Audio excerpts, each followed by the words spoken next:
Salut à toutes et à tous. Il est mort le 12 octobre 1951 à Lubumbashi à 15h, le même jour, il est né à Kamba exactement à 15h aussi. Véritable mystère.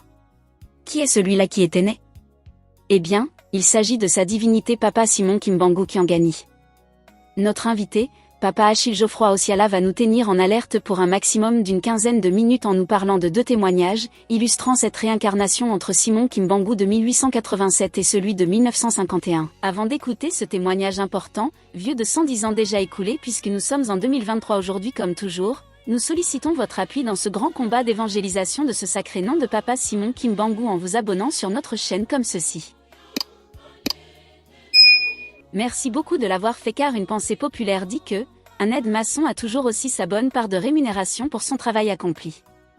Ici, il s'agit de la bénédiction divine telle qu'écrit dans le livre d'Hébreux chapitre 6 verset 10, nous citons « Car Dieu n'est pas injuste, pour oublier votre travail et l'amour que vous avez montré pour son nom. » Ne ratez donc pas alors Papa Osiala, bonjour.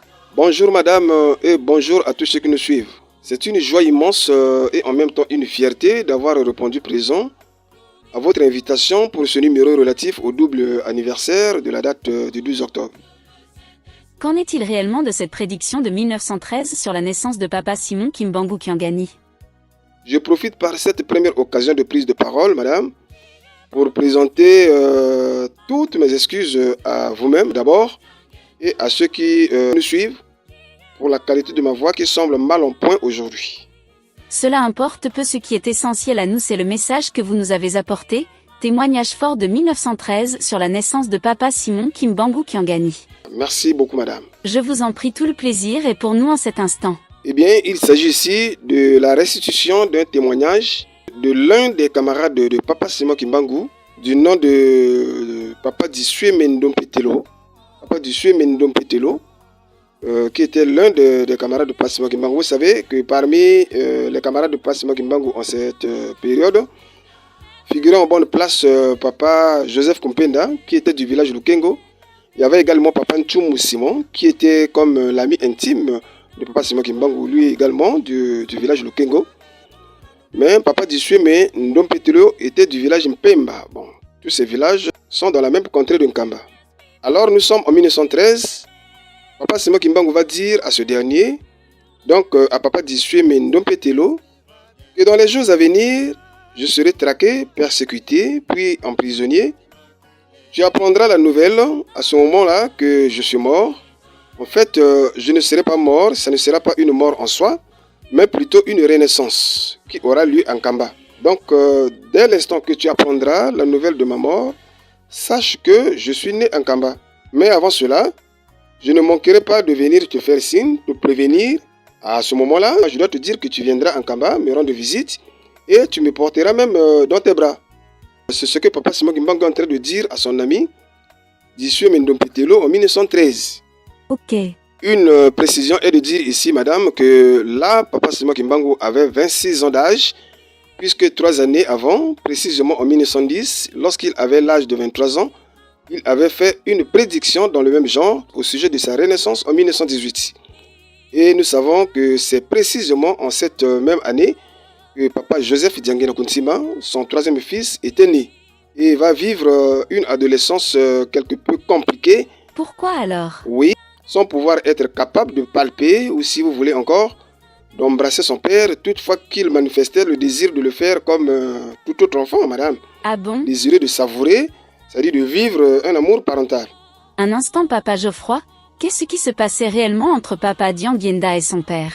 Je ne comprends pas. C'est-à-dire que s'il arrivait que Papa Simon Kimbangu soit en dehors de la maison, oui, à son retour, dès qu'il mettait pied dans la concession familiale, ses 2 frères, Papa Kisolokele et Papa Djalungana, pouvaient courir en toute vitesse vers leur père pour jubiler ensemble avec leur père, pour lui manifester la bienvenue en le saisissant, ce qui était impossible avec Papa Diangena Kuntsima, qui toutefois, lorsqu'il le faisait, voyait ses bras traverser le corps de son père dans le vide, comme s'il attrapait le vent. Il ne touchait rien, il attrapait carrément le vent. Et finalement, ce n'est qu'en date du 9 août 1939, à l'âge de 21 ans, que Papa Joseph Diangena Kuntsima va finalement réussir cet exercice de pouvoir palper son père et toucher son père. Ah donc là, le moment était finalement arrivé pour qu'il réussisse à le faire. Certainement, avec la volonté de son père, bien sûr. Vraiment fascinante comme histoire. Revenons alors sur notre témoignage de Papa Disweme Dompetelo. Papa Simon Kimbangu, déporté 30 années après, il meurt le vendredi 12 octobre 1951 à Lumumbashi. Ce jour, son ami Papa Disweme Dompetelo, son interlocuteur de 1913, était dans ses champs. Esselé, loin du milieu ambiant, va entendre quelqu'un l'appeler par son nom. Disweme, Disweme, souviens-toi de ce que je t'avais dit autrefois. Je suis là pour te signaler tel que je te l'avais dit. Je passe en Kamba, apprête-toi pour venir me rendre visite. Papa Disweme Ndompetelo sort momentanément de son champ et remonte vers le chemin de retour à l'idée de chercher la personne qui lui parlait. Malheureusement, il va voir un petit enfant d'environ 7 ans seul au milieu des herbes. Il demande à l'enfant si par hasard il aurait vu quelqu'un d'adulte dans les parages, puisque la voix qui lui parlait était semblable à celle d'une personne âgée. Malheureusement, l'enfant lui répond qu'il n'a vu personne, sauf qu'il a juste entendu quelqu'un qui disait qu'il passait en Kamba, qu'il devait aller en Kamba et qu'il voulait qu'on parte lui rendre visite. Mais c'est simplement étrange. Qui pouvait être cet adolescent seul dans un milieu aussi reculé sans crainte de reptiles et d'autres dangers?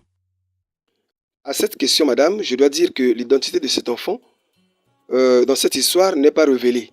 Et il nous est difficile de dire ici si cet enfant, c'était qui, d'où il venait et qu'est-ce qu'il faisait là. Ok, nous pouvons continuer. Alors, l'heure de la fin des travaux ayant sonné, puisqu'il était déjà 15 heures passées, Papa Disweme Ndompetelo va décider de rentrer. Mais en cours de route, il n'a cessé de faire de ça un sujet de réflexion. Vous savez, madame, que lorsque Dieu vous parle et que cela tombe dans votre oreille spirituelle, ça exhume souvent un certain réflexe et un sens élevé de discernement, puisqu'à ce moment-là, toutes vos pensées sont guidées par Dieu. C'est exact. Quelques heures après, Ok. Papa Disweme va être informé de la triste nouvelle liée à la mort à Lumumbashi de son camarade Papa Simon Kimbangu. C'est à ce moment-là que ses pensées vont repartir en 1913 lors de sa causerie avec son camarade Papa Simon Kimbangu. Effectivement, puisqu'il y avait déjà 2 indices de confirmation. Le signal donné dans les champs par la personne inconnue et la triste nouvelle de la mort de Papa Simon Kimbangu. Merci pour cette analyse. Quelques jours, avec un cœur meurtri, Papa Disweme va décider d'aller en Kamba pour compatir aux côtés de Maman Mouilou, qui était désormais veuve en Kamba. En cours de route, il y rencontre une personne du nom de Papa Ditouka Pierre. Papa Ditouka Pierre était ressortissant du village Kianamwemvo, situé dans la contrée de Nkamba. Ce dernier va lui dire qu'il se rendait en Kamba. La destination finalement étant la même, ils vont faire chemin ensemble. Un peu plus devant, les deux vont rencontrer une autre personne qui partait également en Kamba. Celui-là étant du village Malanta, toujours dans la même circonscription de Nkamba. Et ce papa s'appelait Papa Kitokondré. Ils font route ensemble également.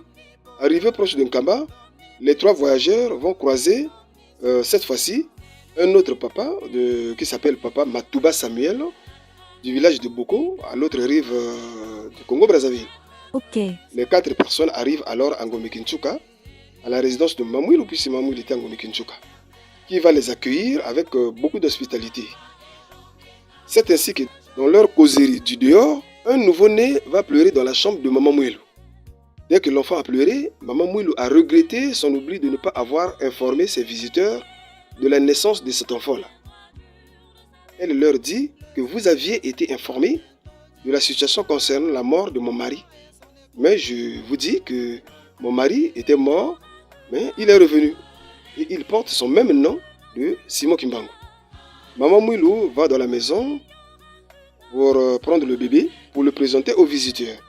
Alors elle se dirige droit vers Papa Disweme Ndompetelo, lui dépose l'enfant dans ses bras en premier. Waouh! La concordance des faits est vraiment très vérifiée. Exactement. C'est à ce moment-là que Papa Disweme Ndompetelo va confirmer la prédiction faite en 1913 par son camarade Papa Simon Kimbangu. Voilà donc ce témoignage, madame, que je voulais restituer ici, de cette prédiction de 1913 de Papa Simon Kimbangu lui-même, que Papa Simon Kimbangu Kiangari devait arriver le 12 octobre 1951. Donc c'est cela. Vous savez que si nous savons que le Christ était arrivé sur cette terre des hommes, c'est au moyen de l'histoire. Et cette histoire-là est constituée par des témoignages des apôtres comme Matthieu, comme Jean, comme Luc lui-même qui n'était qu'un docteur, qui a essayé de glaner ici et là auprès des apôtres de Jésus pour chercher des informations, et auprès de maman Marie qui était la mère de Jésus. Vous voyez? Donc les témoignages ont toujours leur place, surtout lorsqu'il s'agit des choses divines. Donc c'est ça. Vraiment. En dehors de ce témoignage, nous avons également un cantique. Vous savez que dans l'église kimbangiste, les cantiques ne s'écrivent pas. On n'invente pas les cantiques. Les cantiques que les kimbangistes chantent, ce sont les cantiques envoyés par des anges, des êtres célestes.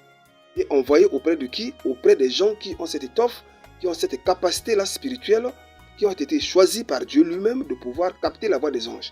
Donc ce sont les anges qui nous disent que Papa Simon Kimbangu, Papa Diangé Dakontima et Papa Simon Kimbangu Kiangani sont une même personne.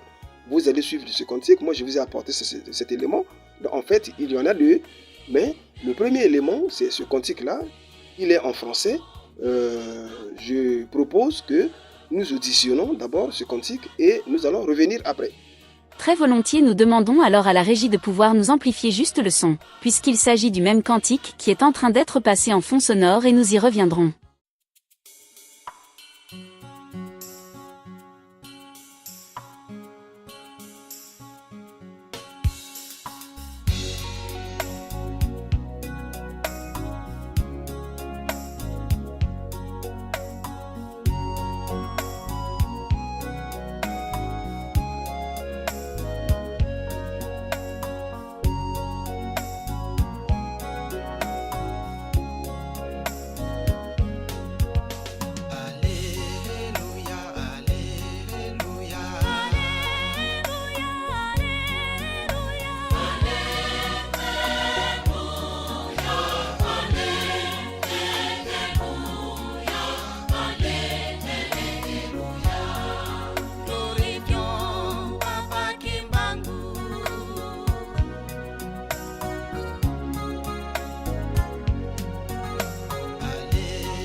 très joli cantique. Pour tous ceux qui nous suivent en cet instant, vous venez là de suivre certainement avec beaucoup d'attention le contenu de ce chant.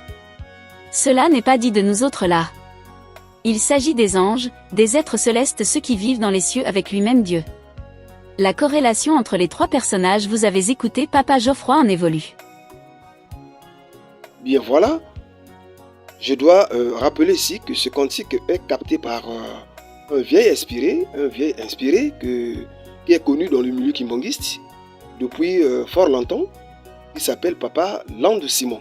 Donc c'est même lui qui a capté les chansons comme Faites-moi confiance, Kimia, Kimia, Kimia.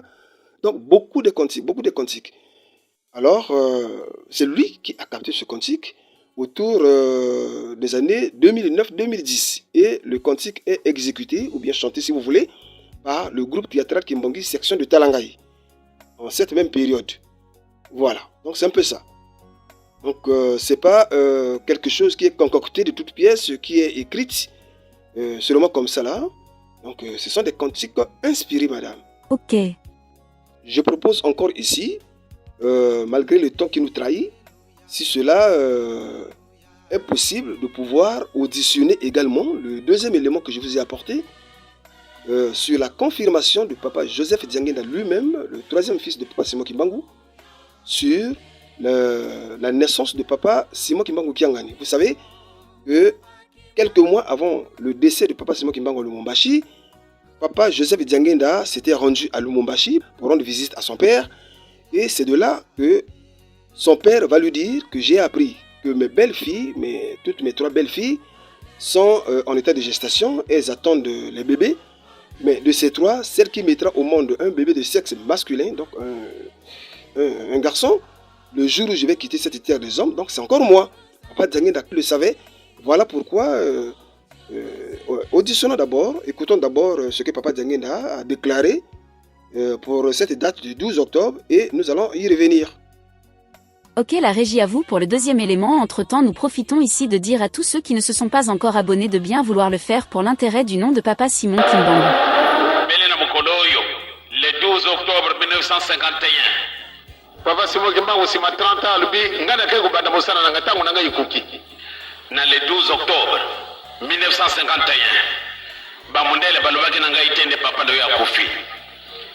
Mena kamui mokolo wana soko eloko nino wana yeleki ngai na ibite pamba te mikolo mikemo lekaki papa lubi soko okiti kambu kubanga na yote baninga nzambe azali nzambe muto azali mokolo tata kufika na Lubumbashi na pokwa na kaina ga me mopepe moko ekamata ngai wana nazalaki na velo mopepe wana ebwaki ngai na mabele na moni muto moko yuko kamatanga na velo atuni osalo ko kanda wapi ngana lebi na kei awana gara akameto velo na ngai na kumi wana train na moni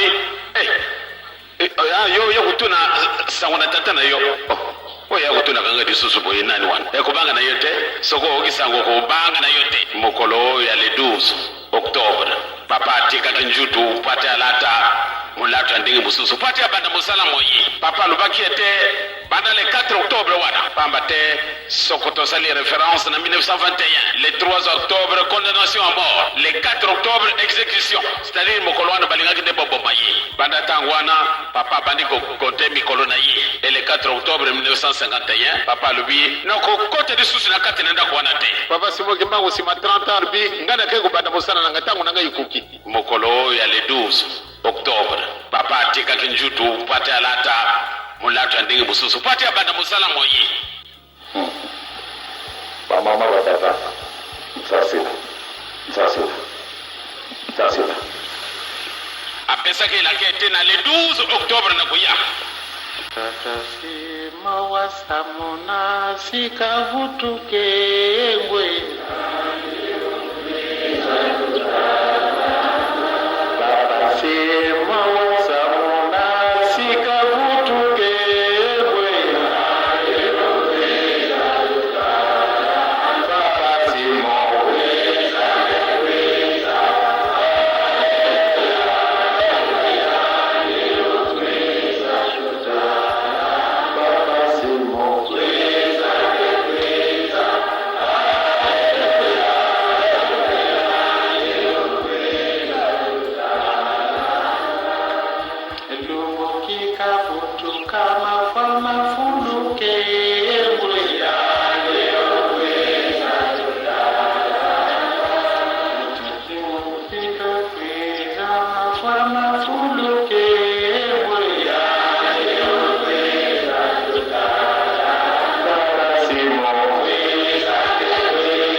tozalaka sire te soko tozalaka sire nde makamu mingi oyo tozalaki koyemba yango na ntango na kala yango ezali komonana apesaki elaka ete na le 12 octobre na koya Papa Simon. En tout cas, tout se passe de tout commentaire, surtout pour ceux qui comprennent cette langue. Papa Dianguienda est en train de dire par lui-même que son père Papa Simon Kimbangu avait bel et bien prédit sa renaissance le 12 octobre 1951. Y a quel doute encore? Papa Osiala, on progresse pour finir puisque le temps est presque épuisé. Pour ce deuxième élément, je ne sais pas si tous ceux qui nous suivent ont noté avec moi l'assurance, le temps avec lequel Papa Dianguienda est en train de nous restituer cela, que le 12 octobre, Papa avait dit qu'il devait revenir avec une voix portante, avec une assurance. Vous savez que lorsque vous détenez une certaine vérité, si vous avez la maîtrise de quelque chose, alors pour la rendre publique, en tout cas vous ne pouvez que le faire avec une certaine assurance. Vous voyez qu'à un certain moment, il est en train de regretter. Lorsqu'il dit aïe, aïe, aïe, aïe, aïe, aïe, aïe, c'est-à-dire qu'il se dit que tous ceux qui m'entourent, les gens qui m'écoutent, ne savent pas que Papa Simon Kimbangu est déjà revenu. Comme lui, il était quelqu'un de discret, parce qu'il y avait certaines choses pour lesquelles lui ne pouvait pas le dire, et il disait toujours que non, le temps n'est pas encore arrivé. Pour nous, il est tout à fait indiscutable que Papa Dianguienda Kountima et Papa Simon Kimbangu et Papa Simon Kimbangu Kiangani, qui est né le 12 octobre 1951 à 15h exactement, à la même heure que son grand-père, entre guillemets, Papa Simon Kimbangu, mourait à Lubumbashi. Merci beaucoup Papa Geoffroy Osiala pour toutes ces lumières. Et c'est moi qui vous remercie madame pour ce temps que vous nous avez donné de pouvoir apporter ces éléments afin d'éclairer la lanterne, afin de dissiper certains malentendus. En tout cas, merci beaucoup. Encore une fois de plus. Très bien, le témoignage de 1913 vous l'avez écouté, le cantique en français de Géteki qui est une révélation divine a été tout aussi clair, la confirmation de Papa Dianguienda Kountima nous l'avons aussi écouté, mes frères, mes sœurs, si l'on n'a pas toujours compris alors je dirais que c'est simplement regrettable. À ce moment-là, dites-vous que l'Éternel ne vous a pas encore donné l'occasion de comprendre cette vérité sublime du domaine de la divinité. Beaucoup de séances de prière il en faudra. Merci à vous, portez-vous bien, nous vous aimons, à la prochaine.